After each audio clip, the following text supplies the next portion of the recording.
ஒரு அழகான காட்டுல ஒரு குளம் இருந்துச்சு. அந்த குளத்துல மீன்கள்லாம் சந்தோஷமா வாழ்ந்து வந்துட்டு இருந்துச்சுங்க.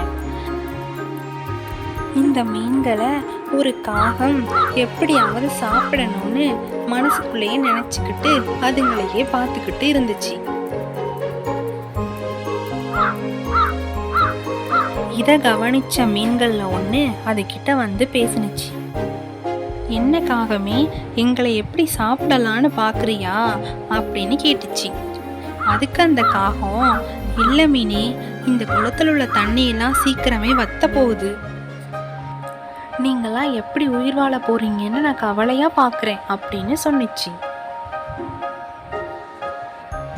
இதை நம்பி பயந்து போன மீனோ குளத்துக்குள்ள போய் மற்ற மீன்கள்கிட்டையும் இந்த செய்திய சொன்னிச்சு. உடனே மற்ற மீன்கள்லாம் வந்து காகத்துக்கிட்ட ஒரு உதவி கேட்டுச்சுங்க. பக்கத்துல உள்ள குளத்துல கொண்டு போய் ஒவ்வொரு மீனா விட சொல்லி அந்த காகத்துக்கிட்ட இந்த மீன்கள் கேட்டுச்சு. மீன்கள் கேட்ட உதவிக்கு அந்த காகமும் ஒத்துக்கிட்டு அவங்க சொன்ன மாதிரியே ஒரு மீனை கொத்தி கொண்டு போய் வானத்துல பறந்து போனுச்சு.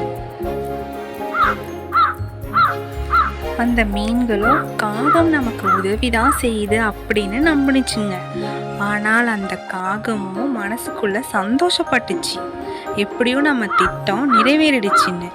அது வேகமா பறந்து போய் ஒரு மரத்துல அதோட கூடு இருந்துச்சு. அந்த கூட்டுல அந்த மீனை வச்சுச்சு. உடனே காகம் அந்த மீன்களை கொத்தி சாப்பிட ஆரம்பிச்சது. கொத்தி சாப்பிட்டதுக்கு அப்புறம் அதோட எலும்பை போட்டுட்டு மறுபடியும் குளத்துக்கே பறந்து போனுச்சு.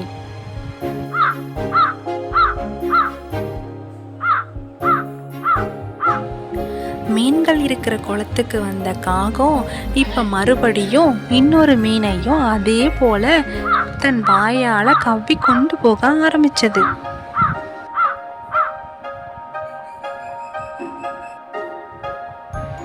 இந்த மீனையும் கொத்தி திங்க ஆரம்பிச்சது காகம். மீனோட எலும்பை விட்டுட்டு மறுபடியும் குளத்துக்கு போனுச்சு. இதே மாதிரி குளத்துல உள்ள எல்லா மீன்களையும் ஒன்று ஒன்றா வாயில கவ்வி கொண்டு வந்து இதே போல சாப்பிட்டு எல்லா மீன்களையும் கொன்று சாப்பிட்டுட்டு அந்த காகம்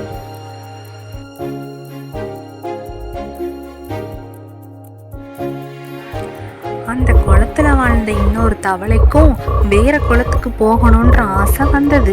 காகத்துக்கிட்ட சொன்னிச்சு. காகமும் நமக்கு இன்னொரு உணவு கிடைச்சிருச்சுன்னு நினைச்சு அந்த தவளைய வாயால கவ்வி கொண்டுகிட்டு வானத்துல பறந்து வந்துச்சு.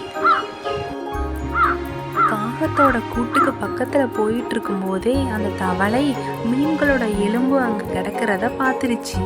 உடனே நாம் ஆபத்துல இருக்கோம் அப்படிங்கிறத உணர்ந்த தவளை சாமர்த்தியமா யோசனை பண்ணி இந்த காகத்துக்கிட்ட சொன்னிச்சு. காகமே, மற்ற தவளைங்க கிட்ட நான் சொல்லாம வந்துட்டேன், இந்த செய்தியை சொன்னா அவங்களும் இங்க வருவாங்க அப்படின்னு சொன்னிச்சு. இதை கேட்ட காகமும் பேராசையினால அந்த தவளைய மறுபடியும் குளத்திலேயே கொண்டு போய் விட்டுச்சு. உயிர் தப்பிய தவளையோ காகத்துக்கிட்டேந்து தப்பிச்சு குளத்துக்குள்ள வேகமா ஓடி மறைஞ்சிடுச்சு.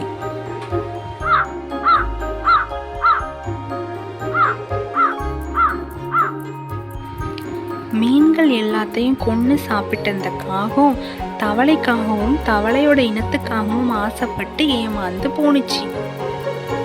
குட்டீஸ், எப்போதுமே நாம புத்திசாலியா முடிவெடுக்கணும்.